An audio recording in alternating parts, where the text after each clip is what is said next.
mu yéene Sénégal ndax dafay bëgg aussi maanaam ndaw yi am xëy ndaw nekk pour nga am xëy il faut ñu tàggat la defe naa ne loolu lu am maanaa la moo tax mu taxawal ñeenti lycée yu xam ni dañuy yore wàllu formation ci wàllu mbay ak wàllu coppar ñi lu ñuy bay donc defe naa loolu lu rëy la en tout cas ñu ngi koy gërëm bu baax a baax gërëm aussi ministre yi xam ne ñoo sekk projet bi ñu ngi leen di gërëm bu baax a baax ñu jàpp ni ñun commune Morlan bokk nañ ci ñeenti communes yi ñu tànn pour taxawal lycée yooyu. loolu nag lu baax la pour ñun parce que dañoo jàpp ni lycée bi bu ñu ko taxawalee Morlan du caa génn rek doomu Morlan moo fay jàng doomu Sénégal yëpp mën na fa jàng mais comme dañ koy taxawal foofu te nee nañu lycée yi dinañu créer ay emploi yu bari kon loolu emploi yooyu am nañ yaakaar ni waa Morlan dinañ ci am lu bari moo tax vraiment ñu sant yàlla gërëm en tout cas waa AGETIP mais gërëm aussi Ndongo fat naa ko gërëm sànq Ndongo parce que depuis 4 ans mu ngi ñëw Morlan di dem di dikk tey la ko yàlla dogal ni mbir mi sotti na en tout cas vraiment sant nañu yàlla gërëm nañu ñëpp vraiment pour loolu. tey dañoo ñëwoon Thiès pour joxe communiqué ci ñaari projet yu am solo yoo xamante ni président Macky Sall moo ko indi ci dëkk bi ci jëkk mooy dañuy tabax ay lycée professionnel yoo xamante ni ci wàllu agriculture la ak wàllu agroalimentaire ñëpp xam nañ ni agriculture moo mën a créer massivement ay emplois yu bare mais moom mën a assurer aussi la sécurité alimentaire te président moom moo décrété loolu dañuy dem vers la sécurité alimentaire mooy fexe ba lu ñuy dundee muy am fii ci Sénégal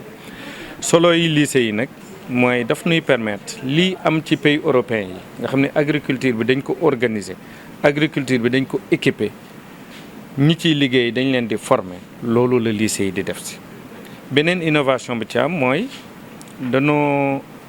def benn conception boo xamante ni partenaires yi seen bopp ñoo gëm projet bi ba indi seen xaalis financé te état du ci dugal dërëmam loolu lu am solo la parce que wóor na ni li ñuy def dafay rentable day mën na saytu fonctionnement wu lycée yi ñu tabax fii lycée yi nag ñu war ko def ci 4 sites benn bi Morolan benn bi Ndidile Louga beneen bi Orofondé Matam 4e bi ñu koy def à Sinthiou Malem fële ca Tambacounda muy projet bu mag buy projet révolutionnaire même je dirais beneen type de projet boo xamante ni tey dañ cee bëgg a communiquer fii ci Thiès muy programme xëyu ndaw yi nun nu ciy gérer le volet haute intensité de main-d'œuvre nga xamante ni xale yi dañ leen di jël former leen ci les métiers de pavage depuis la formulation du béton mooy béton bi nan lañ koy jaxasee ba suñ ko defee pavé oto bi mën ci daw xale yi ñu jàngal leen ko nan lañ koy produire ñu mën ko produire ak ay moyens yoo xamante ni du cher lool mais mën a defar ay tali en pavé mën na aménager ay trottoir ay cadre de vie ay jardin et cetera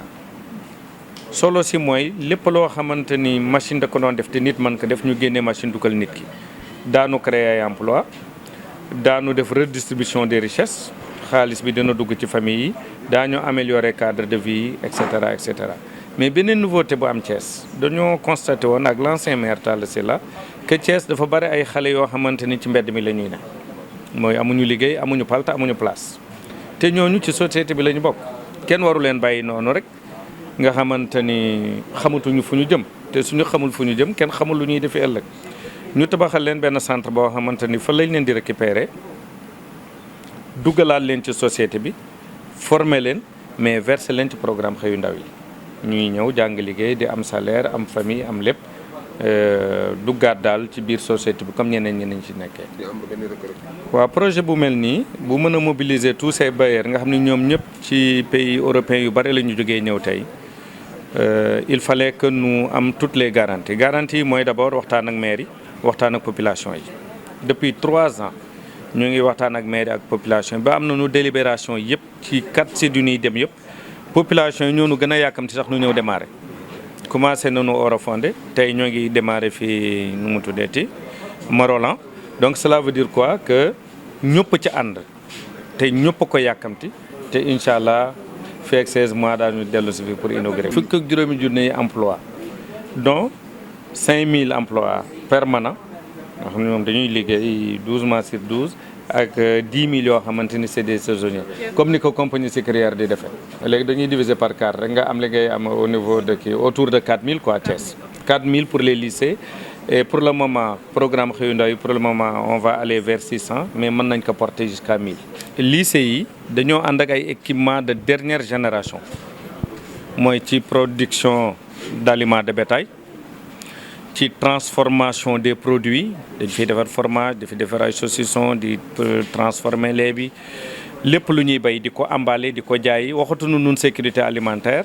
mais dañuy dem ba am abondance ba di ko génnee bitim réew côté emballage lépp loo xalaat ni day dugg ci agriculture ñu war ka lekk ak yooyu dañ koy defar ci biir ba nga xam daañu ko consommer soit fii ci Sénégal soit partenaires yi am na ñoo xam ne pare nañu pour que lépp lu ñu fi produire ñoom ñu jënd ko yóbbu ko Europe. pour 65 milliards looloo tax projet bi les 6 lycées seen coût 65 milliards lay doon pour donner ou communiquer sur 2 projets majeurs de son excellence le président Macky Sall.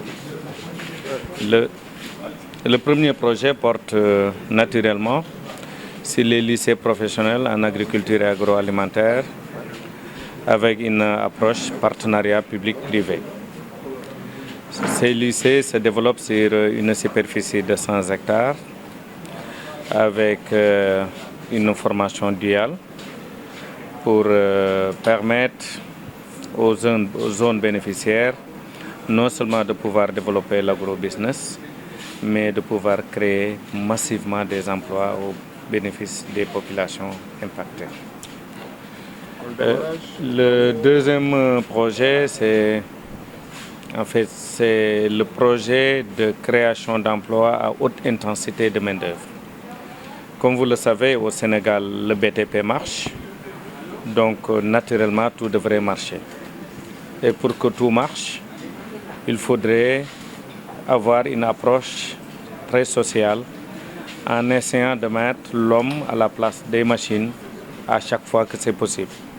C'est dans ce cadre-là que nous développons ce volet, travaux à une intensité de main-d'œuvre. Depuis 1 an, nous étions à Dakar. Aujourd'hui, on est à Thiès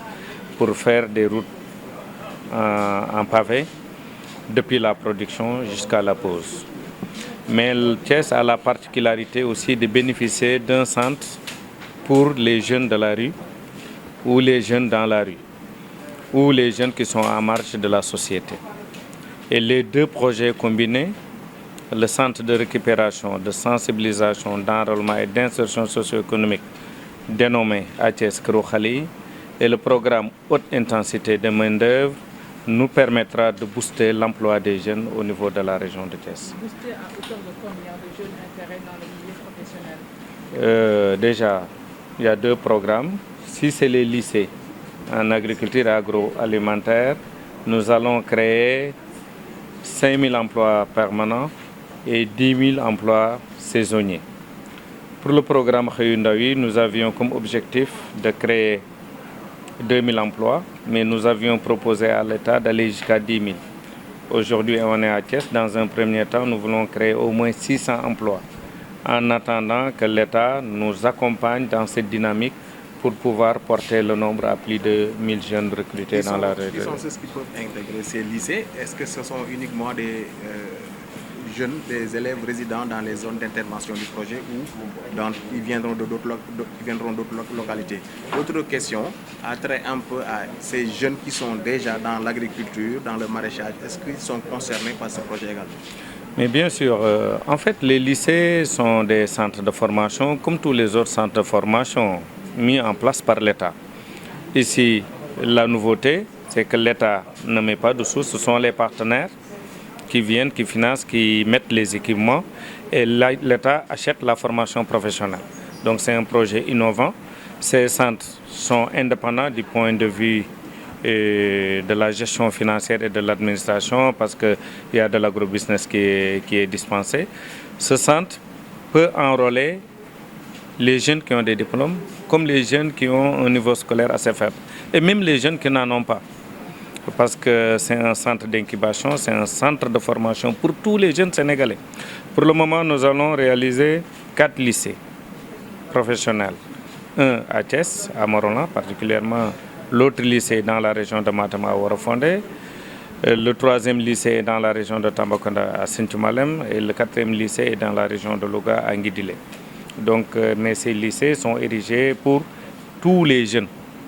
du Sénégal, je dirais même de la sous-région dans l'espace EMO. Ces genres de projets en général se heurtent au refus des populations. Est-ce que ce travail de concertation avec les populations pour la cession des terres a été déjà effectué? Oui, on a mis en place une démarche participative et inclusive. C'est ce qui nous a permis dans un premier temps d'abord d'avoir des délibérations faites par les mairies, mais avec un consensus fort des populations. Sinon, les partenaires n'accepteraient pas de financer le projet. Et aujourd'hui, si vous avez vu cette mobilisation de tous les partenaires techniques et financiers, cela veut dire que toutes les étapes ont été respectées, mais toutes les étapes aussi ont été validées et par les autorités locales, mais aussi par les populations bénéficiaires. Non, on est déjà sur le terrain. C'est un projet qui tournerait autour de... Je ne préfère pas beaucoup parler de montant. C'est un projet de 65 milliards en réalité. Il était retenu dès le départ de faire 6 lycées. Pour le moment, nous démarrons avec 4, mais le financement global est de 65 milliards. Et le délai de réalisation est de 16 mois. Mais dès les premiers mois, nous allons pouvoir enrôler certains jeunes dans le domaine de l'agriculture parce que les aménagements vont aller très très rapidement. Ce sont les travaux de construction qui prendront un délai de 16 mois.